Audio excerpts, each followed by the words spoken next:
Estamos juntos no Debate 93.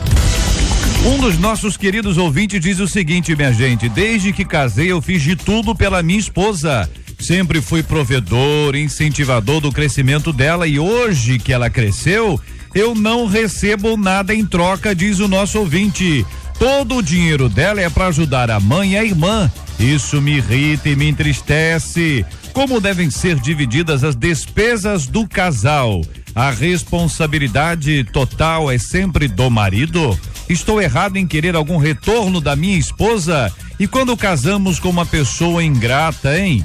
Existe remédio para a falta de gratidão? Qual a melhor forma de lidar com a ingratidão? Pergunta um dos nossos queridos ouvintes. Está entrando no ar. Debate 93.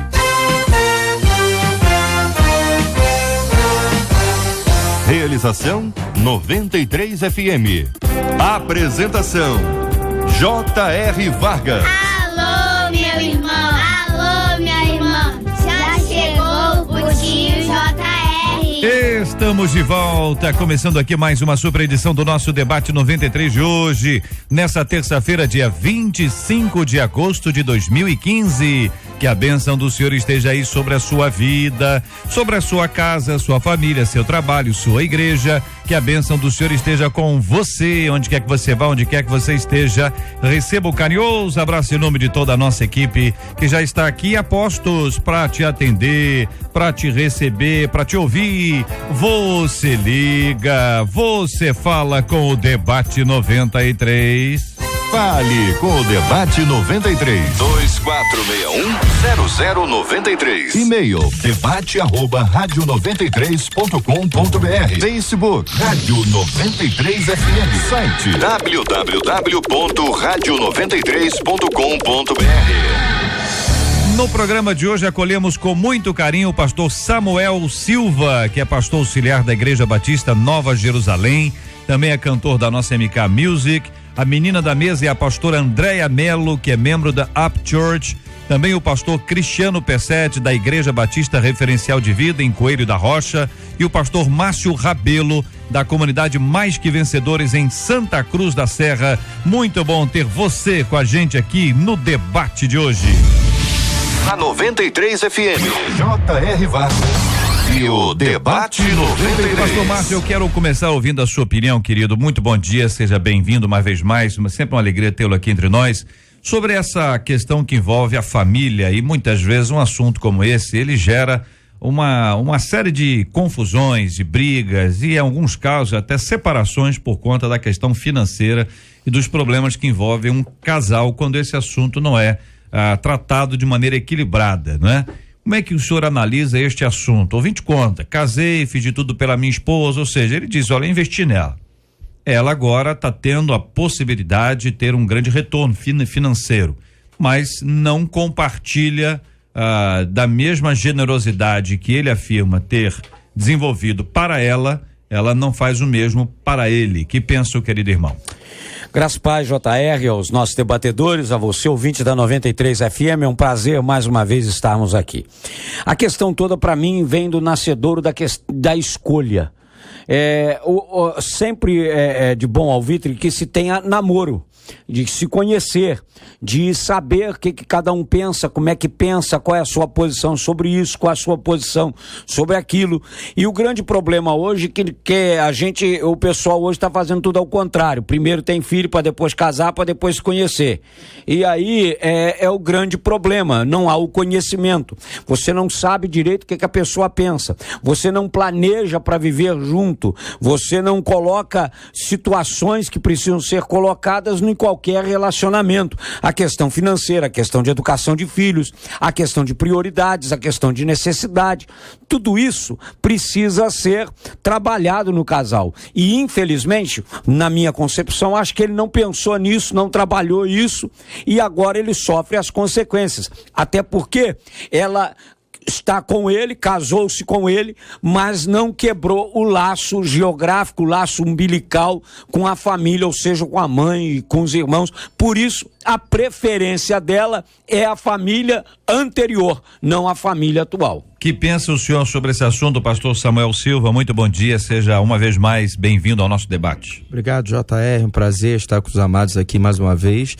Bem, eu concordo com tudo que já foi dito aqui, né, pelo pastor Márcio. Eu entendo que a questão da conversa, do diálogo é fundamental, né? Eu me pergunto se esse nosso ouvinte ele já parou para conversar com a sua esposa, se ele já sentou com ela e demonstrou o seu descontentamento, porque às vezes a palavra pode parecer pesada, mas a gente acostuma mal a nossa esposa, né? A gente se casa e a gente vai, né, suprindo tudo, a gente até passa à frente nas decisões, como cabeça da casa, a gente assume a responsabilidade, né, de pagamento de conta, de compra, né, das coisas que a gente sonha e projeta, e de repente a mulher começa a ganhar dinheiro, começa a se desenvolver financeiramente falando, e ela, na verdade, não se vê na obrigação de ter que compartilhar dessa responsabilidade com o marido. Então, em primeiro lugar, eu acho que o importante é o diálogo, a famosa DR, né? Discutir relação. Agora, se já existe, ou se já existiu, melhor dizendo, esse diálogo, aí são outras questões que a gente vai ao longo do debate pincelando. Pastor Cristiano, também queremos ouvir a sua opinião sobre esse assunto, querido. Muito bom dia, seja bem-vindo uma vez mais também aqui ao nosso debate 93 de hoje. As questões que envolvem finanças dentro de casa, em geral, elas têm um potencial muito grande de criar uma dificuldade, muitas vezes uma divisão. Neste caso, que é um caso diferente da maioria dos casos, onde o marido diz que investiu na esposa e agora ela tem uma renda razoável, né? Imagino que seja uma renda boa, e infelizmente, segundo ele conta que ela tem dado mais atenção à mãe e à irmã, sem tão pouco se referir se é uma necessidade, se é um período de extremo, né, de necessidade extrema, ou mesmo seja uma questão da preferência dela em investir muito mais na mãe e na irmã do que nele. Que pensa o querido irmão sobre esse assunto? Bom dia, JR, bom dia, caros ouvintes, mesa debatedora, é um prazer enorme estar aqui, estou muito feliz, JR, ainda mais falando um assunto sobre família, que é algo tão importante no nosso contexto. Na verdade, quando eu li esse texto, o que me chamou a atenção também e que me preocupa é a postura também do ouvinte aqui que mandou a carta. Por quê? Ele se entristece e se irrita com o fato dela estar ajudando a mãe e a irmã, e também o fato de não estar recebendo nada em troca daqueles anos de investimento. Então isso também demonstra, JR, que há um probleminha aí nesse coração. Há uma dificuldade em relação ao amor, porque a gente sabe na palavra que o amor, ele tudo suporta, ele tudo espera, tudo sofre, e o que a gente percebe é que ele não espera nada em troca, o amor verdadeiro. Então também está acontecendo uma dificuldade no coração desse ouvinte, o que dificulta muito o tratamento do problema em si, porque de um lado tem ingratidão, do outro lado tem a falta de amor, então fica complexo, né? Olha aqui, a nosso ouvinte Taila está lá em Pindamonhangaba, em São Paulo, dizendo o seguinte: eu acho que devemos fazer algo por amor ou carinho, não esperando receber nada em troca. A Raquel, que está em São Gonçalo, diz: eu já aprendi que nós devemos fazer não esperando um retorno, mas sim devemos agir por amor. É a participação dos nossos ouvintes aqui pelo Facebook. Aliás, quero encorajá-lo a conhecer aqui a página da 93 FM no Facebook, e dentro da nossa página você vai conhecer ali o post com o debate 93, com a foto dos nossos companheiros aqui, hoje tendo a presença na foto do pastor Márcio Rabelo, do pastor Cristiano Pessetti, nós temos também ali o pastor Samuel Silva, nós temos o nosso irmão Harold de Oliveira, e eu também ao lado dessas feras aqui no nosso debate 93 de hoje. Você pode conhecer e dar também a sua opinião aqui no Facebook da Rádio 93 FM. Na hora exata da foto, não tivemos aqui o privilégio da presença sempre encantadora da pastora Andréia Mello, o que fez com que nós todos perdêssemos aqui, com certeza em curtidas, em compartilhamentos aqui, mas pode tirar outra. Cá estamos, não podemos mais, já está postado, vamos adiante. Quero a sua opinião, Andréia, sobre esse assunto que envolve essa perspectiva, né? Que hoje ela cresceu e eu não recebo nada em troca, todo o dinheiro dela é para ajudar a mãe e a irmã, isso me irrita e entristece. Na realidade, né, enquanto ser humano, nós sempre vamos fazer as coisas almejando algo em troca. Não tem jeito, isso faz parte da nossa humanidade. Deus é o único que tem esse amor perfeito. Até a mãe, né, quando o filho faz algo que não corresponde ao sacrifício que ela fez, a primeira coisa que ela faz é falar: eu te carreguei 9 meses na barriga, senti enjoo, fiz a cesárea, fiz não sei o quê. E a gente vai falando, e essa é uma grande realidade. Agora, o fato é quando nós deixamos que esse desejo de retorno nos adoeça. Esse desejo de retorno nos impeça de fazer o bem outra vez. E às vezes até pela mesma pessoa. Então, na realidade, no meu ponto de vista, a ingratidão, ela é um sentimento que você vai ter que viver, aprender a viver ao longo da sua vida e superar. Né? Você vai sentir, vai doer, não tem jeito de a gente pedir a Deus uma fórmula para não sentir dor com a ingratidão, não existe isso. Somos seres humanos e vamos sentir essa dor. Porém, a forma como nós vamos tratar essa dor dentro da gente é que vai ser o grande passo para uma maturidade ou para um adoecimento, e você perder a confiança no ser humano, porque às vezes você vai vivendo ao longo da sua vida tanta ingratidão, você fala assim: não vou ajudar mais ninguém, não quero falar mais com ninguém, não precisou de mim, e você vai deixar de manifestar o amor poderoso de Deus. O Marcelo está acompanhando a gente aqui também no Facebook, dizendo: não devemos fazer o bem a quem quer que seja, esperando algo em troca ou para meramente aparecer, que é uma outra questão que acontece muito. Algumas pessoas têm atitudes belíssimas, mas com intenções sujíssimas, né? Daqui a pouco a gente volta a esse assunto. Na 93 FM, J.R. Vargas e o Debate 93. Pesquisa 93. Marcela Bastos, muito bom dia. Bom dia, JR, ouvintes e debatedores. E na pesquisa a gente está perguntando: você já fez assim alguma coisa por alguém, esperando o retorno e depois acabou se frustrando? 59% dos ouvintes disseram que sim por telefone, 78% deles também disseram que sim no nosso site. E aqui no nosso WhatsApp, telefone 96803-8319, um ouvinte primeiro perguntou assim: mas vem cá, mas ele casou esperando algum retorno da esposa? A outra ouvinte diz assim: a gente tem que fazer por amor, sim, mas o reconhecimento faz parte, é o que ela diz. E na linha da pastora Andréia, uma mãe nos escreveu e disse: bom, aqui em casa o ingrato é o meu filho, porque eu fiz tudo por ele e hoje ele não reconhece nada. Pois é nesse ponto que a gente para tentar entender isso aí, essa coisa que a gente pode chamar de retorno, mas também pode tratar como incentivo, como encorajamento, enfim, de alguma forma houve esse investimento na própria esposa. E aí a gente entra no seguinte aspecto, pastor Samuel: como devem ser divididas as despesas do casal? E eu queria acrescentar aqui a pergunta que faz o ouvinte, porque nem tudo que a gente trabalha financeiramente é despesa. Em alguns casos também tem investimento, não é isso? Você pode ter a despesa de casa, o custo fixo lá da casa, quanto é que é o aluguel, ou o condomínio, ou a mensalidade, o custo da água, o custo da luz, da alimentação. Você tem uma despesa que a gente chama de custo fixo. Depois disso, você tem as coisas que são variáveis, e além delas você tem um investimento. Então, eventualmente pode ser assim: nós queremos investir num aparelho de ar condicionado, estou dando um exemplo básico, ou queremos investir num automóvel, né? Queremos investir na duplicação da nossa casa. E aí você tem, não apenas, por isso eu faço essa intervenção, não a questão da despesa especificamente, mas também a questão do investimento. Exatamente, eu acho assim, em cima de tudo que a gente já conversou aqui, de tudo que a gente já falou, está totalmente errado, mesmo que seja uma tendência do ser humano, como já foi dito também, eu acho que está errado a pessoa investir em alguém pensando em receber algo em troca. Mas em contrapartida, quem recebe esse investimento precisa ter um mínimo de gratidão.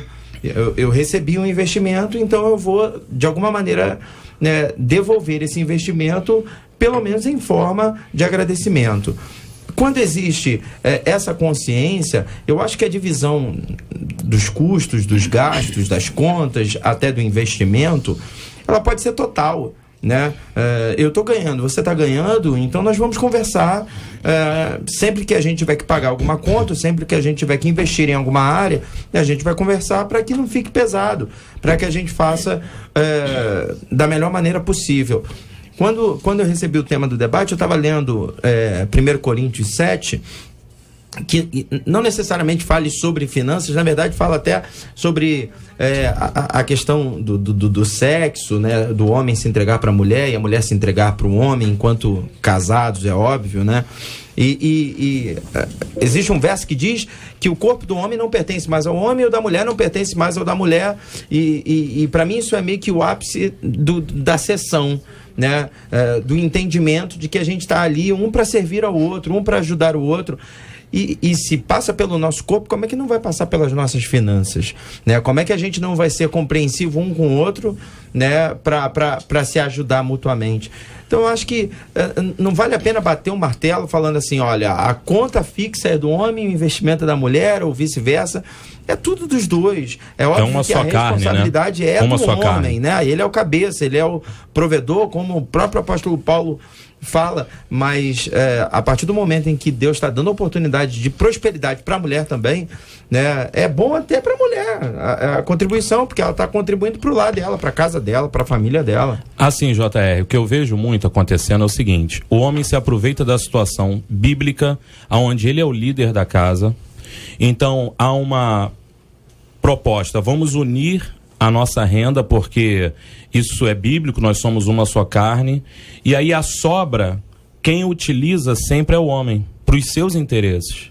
Então isso é uma dificuldade que gera também no coração da mulher, porque as mulheres se sentem assim desprestigiadas, elas trabalham e no final o dinheiro que sobra é sempre a compra, o investimento é pelo ponto de vista do homem. Quando a própria Bíblia também diz que o homem deveria liderar a família para o bem-estar da mulher, do outro.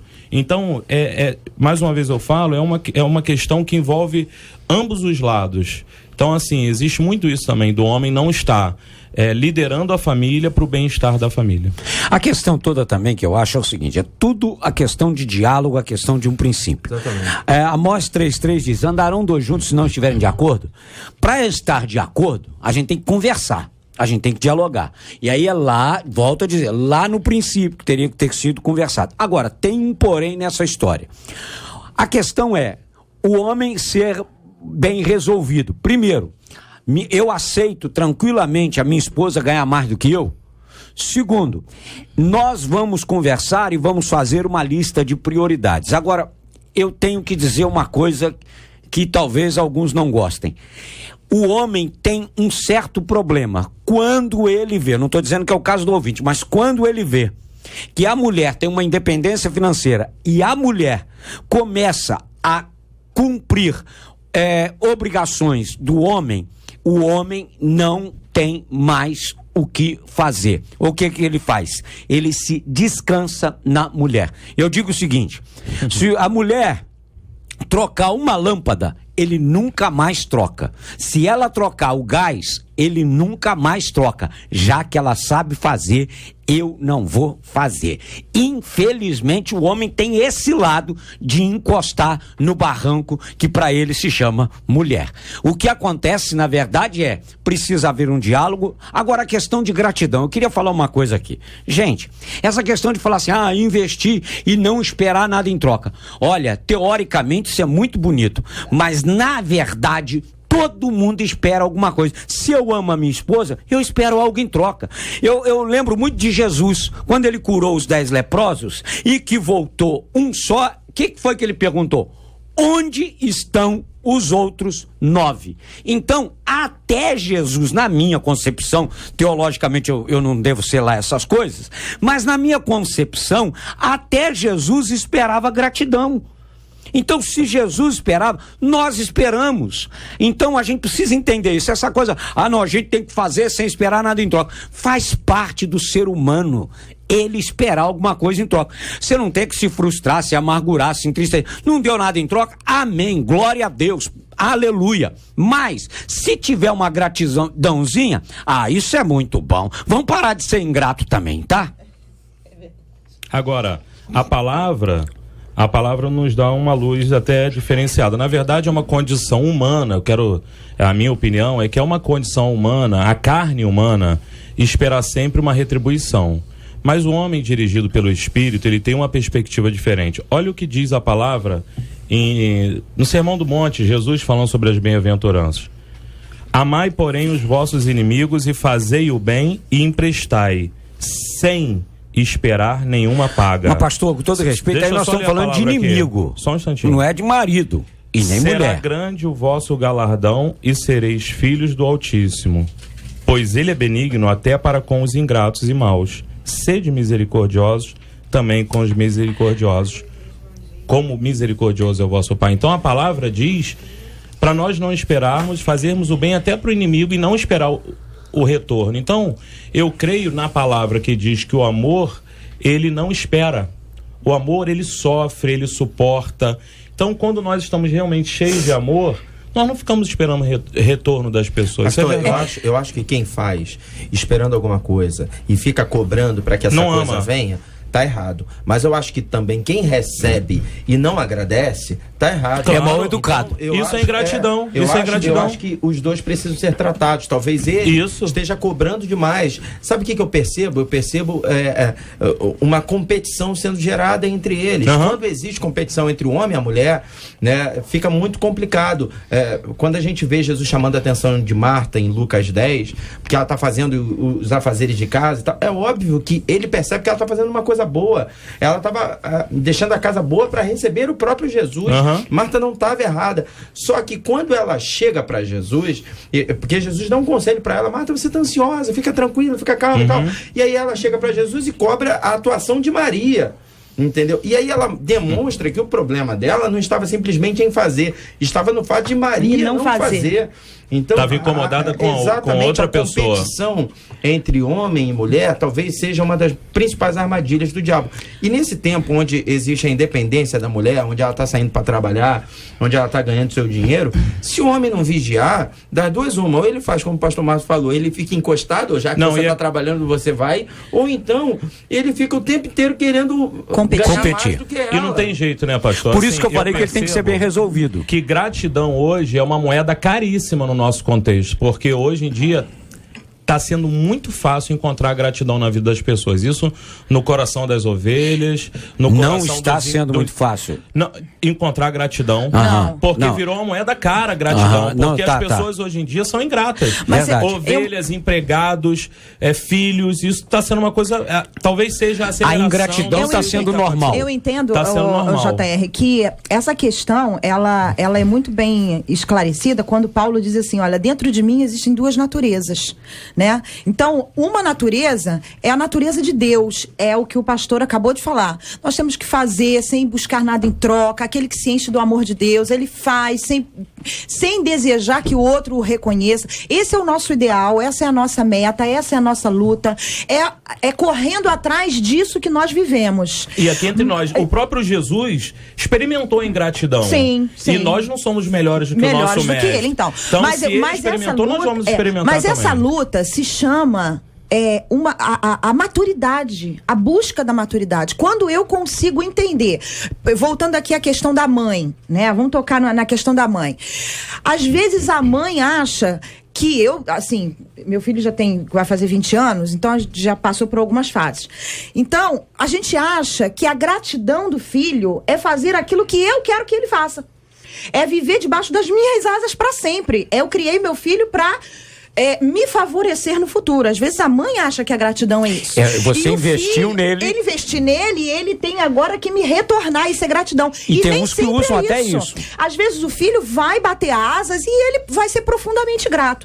Então essa questão da gratidão, de você digerir às vezes as ingratidões da vida, é a questão de você negar a você mesmo e tomar a sua cruz e seguir a Jesus. É saber que você vai sofrer, você vai sentir, porque é da natureza humana, adâmica, carnal que existe em nós, mas que nós vamos digerir e buscar a maturidade em Deus para assumir a identidade que nós temos em Deus de fazer aquilo que o mestre nos ensinou, que é seguir o exemplo dele, né? E fazer o sacrifício pelo filho, pela ovelha, que quer ver uma pessoa mais ingrata do que a ovelha, né? É impressionante.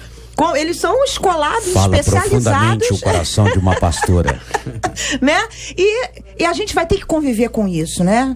Uma abordagem para análise dos companheiros aqui, para reflexão de todos, né? Quando a pergunta é: quem é o provedor do seu lar? Em geral, a resposta que vem aos nossos lábios é o homem. Esse deve ser o provedor. Se perguntar uma outra vez, e aí dá a impressão de que existe uma outra resposta, pode ser que alguns consigam identificar que o provedor é Deus. O provedor é Deus. Quem provê o que nós precisamos e aonde está a nossa dependência e confiança é Deus. Então, quando o homem se torna, na sua perspectiva, mais importante que a mulher, por entender que ele é o provedor, isso talvez crie algumas dificuldades de afastamento do modelo divino de relacionamento. Porque se nós entendermos que o provedor é Deus, entendeu? O com O maiúsculo é Deus, e tudo aquilo que o homem consegue, ele consegue pela graça de Deus, e aquilo que a mulher consegue, de igual forma, ela consegue pela graça de Deus, você vai observar que existe uma distorção daquilo que poderia ser a centralidade de Deus na vida do casal, a centralidade de Deus na família. E aí você passa para outros tipos de centralidades, e aí você tem a briga dos egos. No princípio, o homem, numa perspectiva, vai dizer: não, eu sou, olha bem, o eu sou eu. Aí a mulher evolui socialmente, diz: não, o eu sou eu. E aí você tem dois dizendo que são eu sou, sem serem o eu sou. Enquanto o eu sou não está sendo reconhecido, porque o provedor é ele, a dependência é dele, o relacionamento é para ele. Enquanto homem e mulher estiverem brigando para identificar quem é o provedor, nenhum dos dois vai depender, confiar ou descansar naquele que é o provedor. O que pensam vocês? Eu concordo totalmente com o que você está falando. Tem um texto da palavra do Senhor, se eu não me engano agora, Êxodo capítulo 4, Moisés ele pergunta para Deus, né, o que fazer para convencer o povo hebreu de segui-lo, né, que era um desafio enorme, né, e aí eu me vejo como pai de família, né, perguntando para Deus: Senhor, o que eu faço para minha esposa e para os meus 2 filhos me seguirem, né? E aí Deus responde a pergunta de Moisés com uma outra pergunta. Ele pergunta para Moisés: o que você tem na mão? E ele diz: eu tenho uma vara. E aí Deus manda ele jogar a vara no chão, e a vara vira uma cobra. E é meio louco isso, porque a vara talvez seja o símbolo do ministério, seja o símbolo da autoridade, mas Deus ali naquele momento quer deixar claro para Moisés que ministério sem Deus é cobra, né? Que autoridade sem Deus é cobra, né? Tem muita gente que está se escorando na sua inteligência, no seu dinheiro, na sua faculdade. O camarada casa, ele tem uma faculdade, ele nasceu num berço bacana, então ele já vem com uma herança de família, então ele acha que ele é o provedor, como você falou, né? Eu costumo dizer que o único eu sou é Deus. A gente é eu estou, né? A gente hoje está pobre, amanhã está rico, hoje a gente está rico, amanhã a gente está pobre, e tudo de acordo com a permissão de Deus, né? De acordo com a vontade de Deus. O único que é de fato, ele é o mesmo ontem, hoje, eternamente, que é imutável, é o Senhor. Então eu concordo com você, enquanto existir essa vaidade, né, e essa competição entre marido e mulher, vão existir os problemas. Agora, JR, a palavra em Efésios capítulo 5, que fala sobre casamento, também traz uma luz interessante sobre isso. O que diz a palavra nesse texto? Diz assim: assim os maridos devem amar as suas mulheres como ao seu próprio corpo. Quem ama sua mulher, ama a si mesmo. Aí ele continua dizendo assim: porque nunca ninguém odiou sua própria carne, antes a alimenta e sustenta, como também o Senhor a igreja. Dando uma ideia de que o sustento, a responsabilidade, porque quem provê é o Senhor, mas a responsabilidade em relação ao sustento, à alimentação, tem a ver com o homem, na minha leitura desse texto. Posso dar uma visão feminina da coisa? Só né? você pode. É verdade. Eu acho que para a mulher, a coisa mais, é o sonho de toda mulher equilibrada, né? Mulher de Deus, mulher madura, né? Não é? É ter um homem que se submete ao Senhor, que entende que Deus é o grande eu sou. É o sonho de toda mulher, porque ela sabe que o homem que está submisso a Deus, ele vai estar submisso aos princípios de Deus. E ela não tem nenhuma dificuldade em se submeter ao seu esposo quando ele é submisso ao Senhor. Porque é um efeito dominó. Não sei se eu posso falar efeito dominó, né? Mas isso. vem em cadeia, né? O Deus como o centro, né? E o foco maior e a proteção da família. O marido submisso ao Senhor, protegendo a sua esposa. E isso independe de questão financeira. Às vezes o homem ganha menos, mas ele sabe ser líder, ele sabe ser sacerdote, ele sabe proteger, ele sabe liderar a casa, sabe? Ele tem uma opinião. E às vezes o homem ganha horrores, mas ele não toma decisão nenhuma, ele não toma atitude nenhuma, fica tudo em cima da mulher, educação de filhos, decisões, tudo em cima dela. Então a questão de liderar uma casa não está necessariamente ou diretamente ligada à questão financeira. Você pode ser um homem que ganhe menos e ser o grande provedor da sua casa no que diz respeito à liderança. A segurança. E você, mulher, pode ser uma mulher muito bem sucedida e que entende a liderança do seu marido. E submeter a missão que o marido está dando. É difícil isso? Sim, é difícil. Porque nós somos bombardeados de princípios mundanos, infelizmente. Através da mídia, de tudo, né? Mas é possível quando a gente se enche da palavra. Isso vai muito também da questão de cada um, da índole de cada um. Eu estava aqui pensando, quando eu comecei a namorar a Lili, nós começamos a namorar perto do Natal. Eu era seminarista interno, não tinha nada de dinheiro. Quem é que deu o primeiro presente de Natal? Ela que me deu. Eu não tinha dinheiro para dar presente para ela, só ela para querer casar comigo nessa situação. Outra coisa, aí nós fomos comemorar aniversário de namoro. Nós fomos numa churrascaria. Quem pagou? Ela, porque eu não tinha dinheiro. Aí eu me formei, fui ordenado pastor. Aí eu comecei. Ela saiu do emprego, porque nós fomos para São Paulo. Aí, quem era o provedor da casa a partir daquele momento? Eu. Então, eu passei a dar presente para ela, e dou até hoje. Eu passei a suprir as necessidades dela.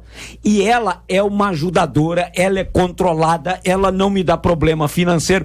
Porque também o grande problema, às vezes, é que um é descontrolado. Então, às vezes, o outro tem que ajudar a controlar. Então, às vezes, vai muito, por isso que eu digo, vai muito da pessoa, vai muito da experiência com Deus, da vida com Deus, também, né, da criação, da educação, né? Aí outra coisa também, foi bom falar isso. Aí pode alguém já falar assim, mas o meu pai era assim. Olha, meu pai é um cara, gente boa pra caramba, mas não é igual a mim. E não é porque meu pai fazia tal coisa e minha mãe fazia tal coisa que eu vou fazer. Então isso que a gente também precisa entender. Dentro desse conceito da centralidade de Deus, centralidade de Cristo no casamento, que ele é o provedor, vamos utilizar o texto de Efésios 5 e um pedacinho do 6, só pra gente ter uma ideia que reforça essa tese. As mulheres sejam submissas ao seu próprio marido como ao Senhor. Então, modelo está aqui relacionado, foco aqui é a expressão ao Senhor. Versículo 25: maridos, amai vossa mulher como também Cristo amou a igreja e a si mesmo se entregou por ela. Modelo Cristo. A mulher está no modelo que o Senhor estabelece. Quando fala no 6 dos filhos, os filhos devem obedecer aos vossos pais no Senhor, pois isso é justo. E quando vai falar sobre os pais, e vós pais não provoqueis vossos filhos a ira, mas criai-os na disciplina e na admoestação do Senhor. Vejam que é evidente que o projeto de Deus para a vida A2 e para a vida A3 e A4 aqui com os filhos, e gente tem muito mais, é a centralidade de Deus. O que acontece? Quando Deus deixa de ser o centro do relacionamento e o centro passa a ser a mulher, ou o centro passa a ser o homem, ou ambos brigam para que um seja o centro dessa história, este relacionamento ele começa, não estou dizendo que ele vai ser destruído não, mas ele começa a descer de nível progressivamente até chegar no momento de insustentabilidade. Por quê? Porque Deus deixou de ser o centro dessa história. Onde é que está a ingratidão aqui? A ingratidão é, Deus me deu todas as coisas, mas eu digo que foi eu que conquistei. olha, da mesma forma que a mulher ou o homem podem ser ingratos num relacionamento um com o outro, pode acontecer do próprio homem ser ingrato com Deus, como vimos nessa cura extraordinária que Jesus operou com os leprosos, quer dizer, só volta um. Olha a ingratidão que aí está. Então, esse relacionamento parece que há uma necessidade desse entendimento, quando ambos param para pensar, peraí, minutinho, eu acho que está faltando alguma coisa aqui. E me parece que isso é um pouco óbvio. Quando um quer ser maior do que o outro, é sinal de que faltou alguma coisa nesse papo aí. Seja para identificar se o maior é o menor no reino de Cristo, mas ainda não estou lá, então eu quero ser o maior aqui. Se é o maior é o que serve, mas eu não estou muito disposto ao serviço. Se Cristo disse, eu não vim para ser servido, mas para servir, mas ainda assim eu vou rejeitar essa palavra, porque eu faço isso fora de casa, mas dentro de casa isso não se aplica. Estou dizendo várias explicações que podem ter para poder a pessoa defender assim, o posicionamento dela em relação a isso. É interessante, JR, que muitas famílias se dizem cristãs. Elas são membros de igreja, só que os princípios cristãos não fazem parte dos relacionamentos. Eles vão à igreja, eles não são a igreja, eles vão lá, cultuam, voltam. É aquela piada que diz que um garotinho falou, pastor, meu pai pode morar aqui na igreja? E o pastor, mas por quê? Ah, porque aquele é tão bonzinho, em casa ele é terrível. Então, assim, as famílias se dizem cristãs, mas os princípios cristãos. E aí ressalto, né, a sua palavra, é aquela que eu li, Efésios capítulo 5 é um texto lindíssimo para você ler várias vezes com a sua família até você viver todo esse texto. E a palavra nos mostra que o homem é o cabeça. Só que na concepção de hoje parece que o cabeça é aquele que ganha mais. E aí é que está o princípio errado. Do mundo, né? Exatamente. A intervenção, pastor, a intervenção é a seguinte, quem é o dono da prata e do ouro? Então, Deus. Você tá entendendo? Então, não, até nesse. É que a gente acha, o senhor está certíssimo, a tese é exatamente essa. As pessoas acham que quem é dono do ouro é quem tem autoridade. Só que a gente esquece quem é o dono. O princípio de tudo, a sabedoria vem de Deus, a vida vem de Deus, o ar que eu respiro, a inteligência que eu tenho para trabalhar, a inteligência da conquista. E a gente diz que Deus nos faz conquistar. Só que depois que eu conquisto, eu esqueço que foi Deus que me fez conquistar. Eu estava ontem reunida com um grupo na minha casa, né, fazendo um culto, e eu estava falando exatamente disso. Que nós vivemos, às vezes, muito mais o reino dos homens do que o reino de Deus. E o reino de Deus, ele vem para chocar o reino que existe dentro de mim. Então, dentro de mim, só vai reinar um reino. Ou é dos homens ou é de Deus. E é muito difícil, porque, vamos dar um exemplo prático, né? A mulher que ganha mais, ela vai para o trabalho e ali tem um monte de amiguinhas, mulheres que vivem no reino dos homens. Como é que você admite isso? Teu marido ganha menos do que você e você ainda vai dar satisfação para ele?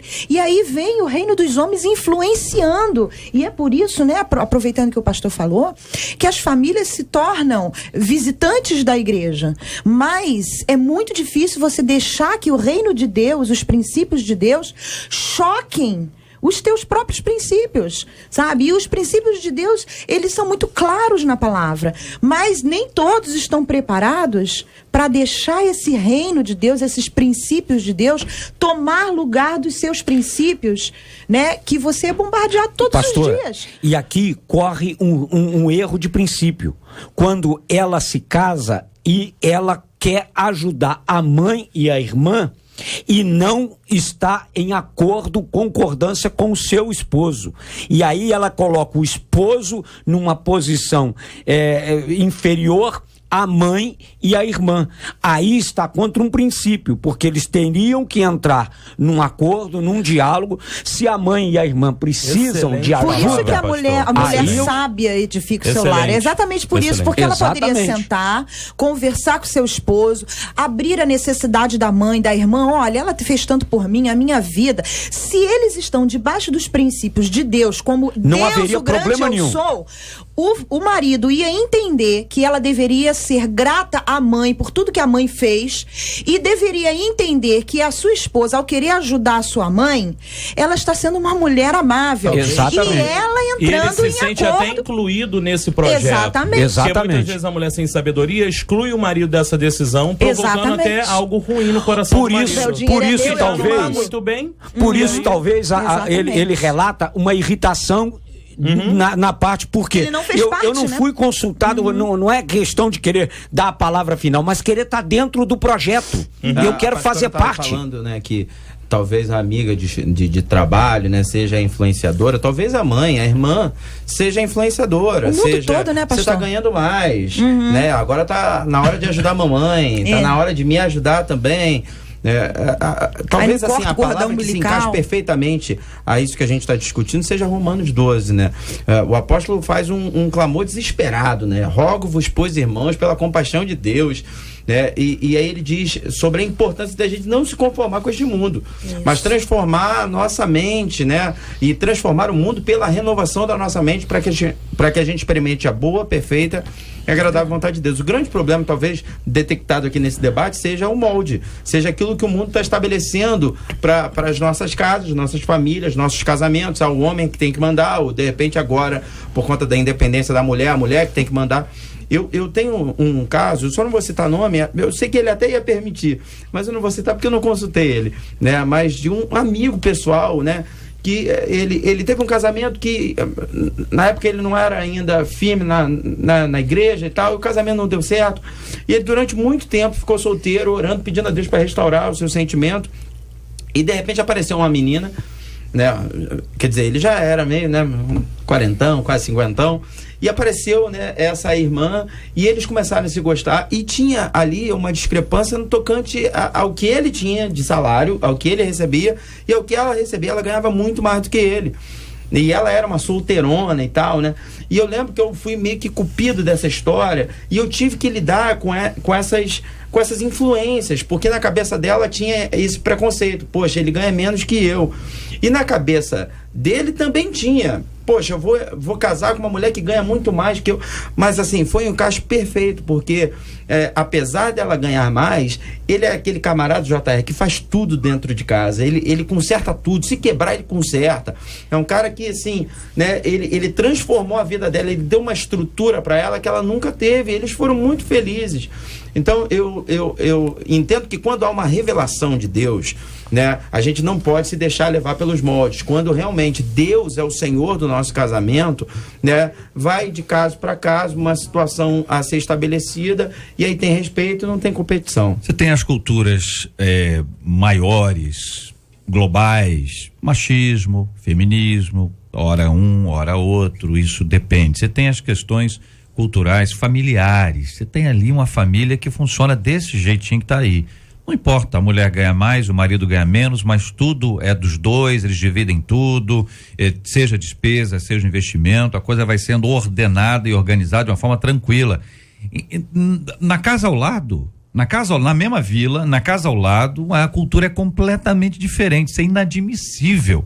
Pelo contrário, se a mulher quer casar com o sujeito, ela tem que abrir mão do emprego dela para ganhar. O cara ganha 3, ela ganha 33. Ela vai para quer casar, então é o seguinte: o provedor aqui sou eu, entendeu? E você vai ter que abrir mão dos 33. Então a menina vai lá, entrega o emprego de 33, porque ela ama o sujeito, e a cultura do camarada é exatamente a questão toda. Não é o 33 ou 3, é quem é o centro dessa história. Porque enquanto o assunto cultural for mais importante, seja a cultura machista, seja a cultura feminista, nós vamos nos esvaziar, porque durante muitos anos as pessoas leram a Bíblia como se Deus estivesse defendendo o machismo. Isso sempre foi um equívoco de interpretação, embora ele tenha sido não apenas interpretado por gente grande, mas isso foi se multiplicando através dos livros, palestras, etc. Como se Deus defende o machismo. Aonde na Bíblia Deus defende o machismo? Então, quando você diz que o homem é o cabeça, não quer dizer que ele é o mais importante. Não está defendendo a cultura machista. Olha, a interpretação de cultura machista veio posterior a isso. posterior à Bíblia. Quer dizer, quando se trata de cabeça, está fazendo uma referência a Cristo. É para a gente entender da nossa dependência de Cristo, ou para usar uma expressão antiga, quem é que faz a minha cabeça é Cristo.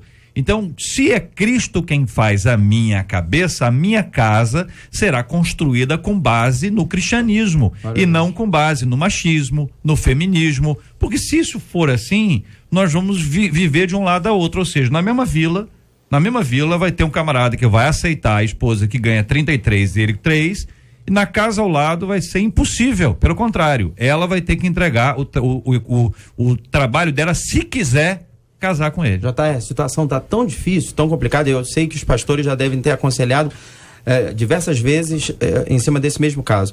Por exemplo, até os solteiros estão passando por essa situação, porque a menina, por exemplo, faz faculdade e aí ela faz pós-graduação e aí consegue um emprego bacana e aí tá com 25 anos e aí não consegue um namorado no mesmo nível e aí faz 30, e aí faz 35, faz 40, aí vem orar: pastor, eu tô desesperada porque eu quero me casar, pastor. Aí a gente vai orar e vai falar: irmã, não tem ninguém aqui na igreja? Não tem, pastor, no meu perfil não tem. Lógico, ela estabeleceu um padrão, e aí os camaradas que têm o mesmo padrão que ela, que tem pós-graduação e que ganham o mesmo salário, estão tudo casados, estão tudo com filho, entendeu? Aí você chega e fala: irmão, irmã, tem aquele irmãozinho ali. Não, pastor, aquele irmãozinho não. Aquele irmãozinho não tem dinheiro. Aquele irmãozinho é isso, aquele irmãozinho é aquilo. E aí, eu vou falar uma coisa: eu tenho visto pessoas morrendo solteiras. E aí, infelizmente, é mais as mulheres. Mas eu tenho visto mulheres 60, 70 anos, bonitas, mas porque estabeleceram um padrão, né, em cima daquilo que conquistaram, em cima também do que a sociedade tem um outro lado também, pastor, tem um outro lado também. Tem esse lado, né, que o pastor acabou de abordar, e tem o lado do homem que se assusta, se intimida com a mulher bem-sucedida. E isso tem demais, né? A gente vê muitas mulheres também por causa do padrão da sociedade. Não, se a mulher é líder, se a mulher tem um título qualquer, o homem se intimida de uma tal forma. Ela vai mandar em você e tal. E assim, e o homem, ele quer ser o cabeça, eu entendo assim. E ele fica percebendo, ele olha pra mulher que é bem-sucedida, e ele fica: como é que eu vou ser o cabeça dessa mulher? O que eu vou oferecer pra ela? E ele acaba se encolhendo quando não há necessidade. Esse é um camarada, né, inseguro. Sim, esse camarada não serve pra essa menina. Ele não serve pra ela. Mas tem demais, JR. E o que a gente vê é que pressão, JR, a maioria dos divórcios, né, que a gente tem visto por aí é por inversão de papéis. É porque os dois não conhecem o papel que devem assumir dentro do casamento. Então, acaba gerando essa competição. Você só vai competir quando você não sabe quem você é dentro da relação. E aí você vai competir. Mas aí eu acho que a gente também tem que olhar o seguinte, um outro lado. A rapaziada, fica esperta. Se prepare para casar com uma menina legal e preparada. O problema é que a rapaziada quer se juntar pro oba-oba. Fica lá no oba-oba. Quando chega a hora, eu quero casar. Aí só que a menina já tá super preparada, ela fez faculdade, pós-graduação, mestrado, e o cara não fez ele tá nada. Fazendo também doutorado no Facebook. Ah, bom. Aí fica complicado. Pois é, exatamente. Eu vou botar uma pimentazinha. Às vezes, a hora do namoro passa. Por exemplo, ela tá na faculdade, de repente seria a hora do namoro, mas aí ela bota na cabeça dela, por causa da sociedade: eu só vou namorar quando eu terminar a faculdade. E aí, quando ela termina a faculdade, vai procurar um namorado, esse que também já terminou a faculdade, já tá casado. Entendeu? Então eu tenho percebido um problema crônico nessa influência, e eu vejo até o dedo do diabo nisso, porque ele quer que ela fique solteira, ele não quer que ela se case.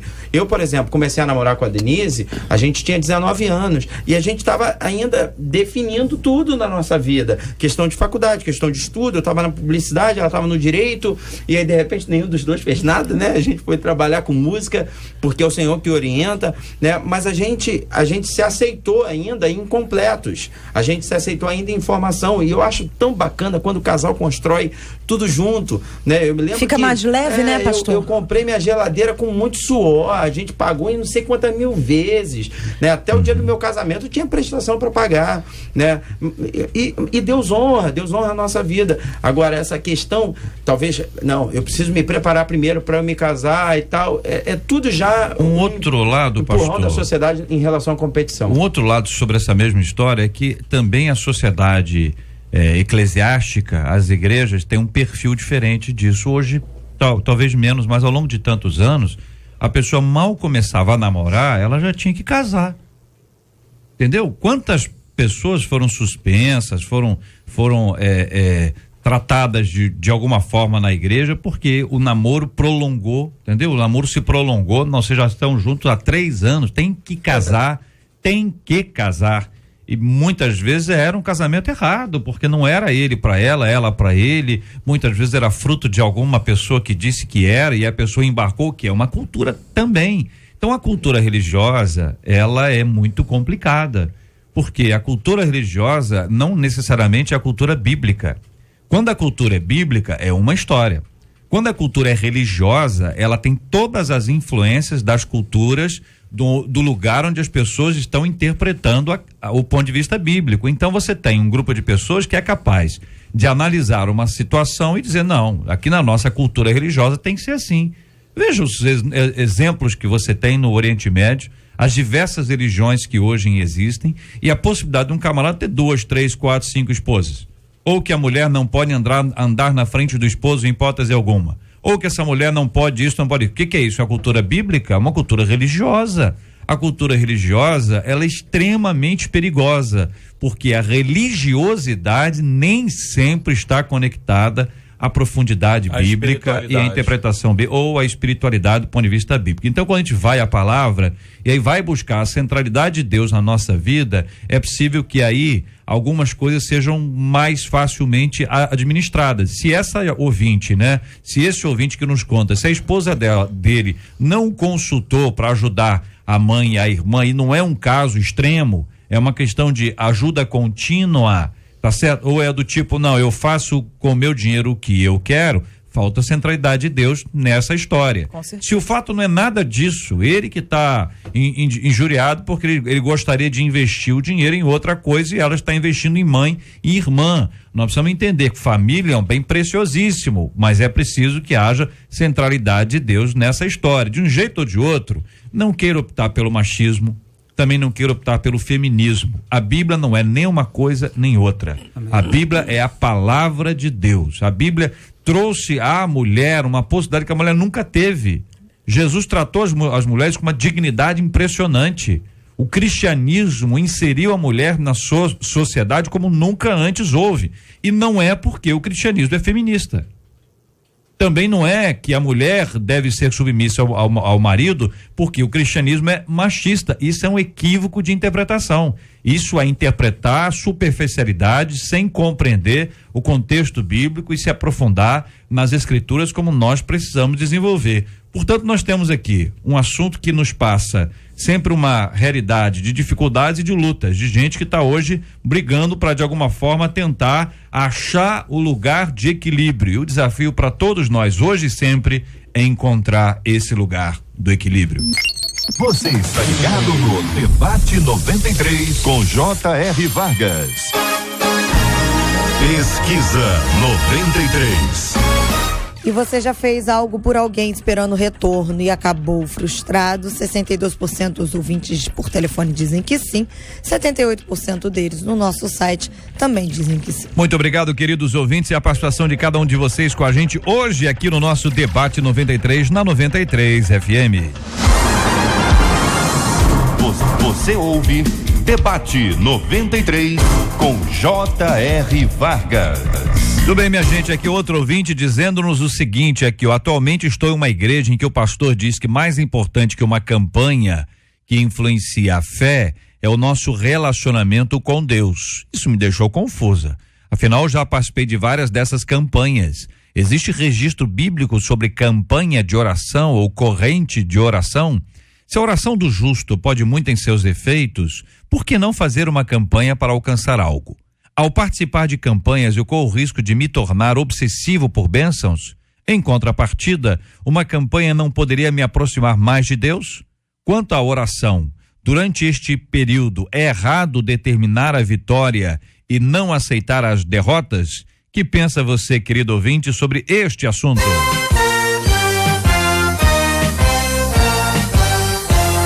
Esses e outros assuntos estarão amanhã, se Deus quiser, a partir das 11 horas da manhã, em mais uma super edição do nosso Debate 93. Muito obrigado, pastor Samuel Silva, querido. Um forte abraço, irmão. Deus abençoe sempre. Muito obrigado, JR. Sempre um prazer, um privilégio estar aqui com vocês. Eu anotei uma frase, me marcaram no Instagram essa semana, o pastor Tiago Brunet. Eu não acordei de madrugada e recebi a revelação, não. Essa frase é dele, que diz o seguinte: quem reconhece seus erros quando está errado é sábio, quem reconhece seus erros quando está certo é casado. Eu acho que a predisposição em dar o braço a torcer faz parte da busca pela felicidade, né, no casamento. A gente não vai sempre dar o braço a torcer, né, porque senão uma hora ele quebra, mas pelo menos está disposto a ceder, né? Eu acho que demonstra a busca pelo equilíbrio, né? Então, que Deus abençoe a todos. Telefone de contato, querido, para o nosso povo convidar você, Ministério Nova Jerusalém. Estamos muito felizes aí, montando repertório, disco novo, mas ainda na correria, ministrando pelo Brasil afora as canções do Agora Sonho. Se você quiser entrar em contato com a gente, só ligar no 2228-7593, 2228-7593, o telefone lá do escritório, lá no Rio de Janeiro. Vai ser um prazer a gente ministrar na tua igreja, querido. Uma correção: quando você disse que você e a Denise começaram, você disse nós tínhamos 19. Até onde eu sei, você tinha 19, ela tinha 9, no máximo, no máximo. Pastor Cristiano, obrigado, forte abraço, querido. Eu agradeço muito, JR, e tem um amigo meu lá em Belo Horizonte que diz muito uma frase interessante, que é assim: o dia do benefício é a véspera da ingratidão. Como eu não quero cair nesse erro, durante essa semana, aliás, quinta-feira agora, dia 27, estou fazendo 10 anos à frente da minha igreja. E assim, eu queria agradecer muito as pessoas que durante esses 10 anos me apoiaram, me perdoaram, estão comigo, até aquelas que já saíram do ministério. Então eu quero agradecer a todos vocês que construíram juntos comigo esse sonho que é a Igreja Batista Referencial de Vida, em especial a minha esposa. Sou muito grato pela vida dela na minha vida. Obrigado por tudo, meu amor, te amo demais. Pastor André, obrigado, Deus abençoe sempre. Eu que agradeço, é sempre muito bom estar aqui. E eu queria dar um recado da Sinara Bernardo, que mandou um beijo pro JR, pra estilosa Marcela Bastos, né? Diz que admira muito vocês, ela é da IENAD de São João de Meriti. E mandar um beijo a todas as mulheres IENAD, que é Igreja Evangélica Nova Assembleia de Deus, e dizer que dia 12 de setembro nós vamos estar juntos em mais um workshop lá em Agostinho Porto. Eu espero vocês lá. Pastor Márcio, obrigado, queridão.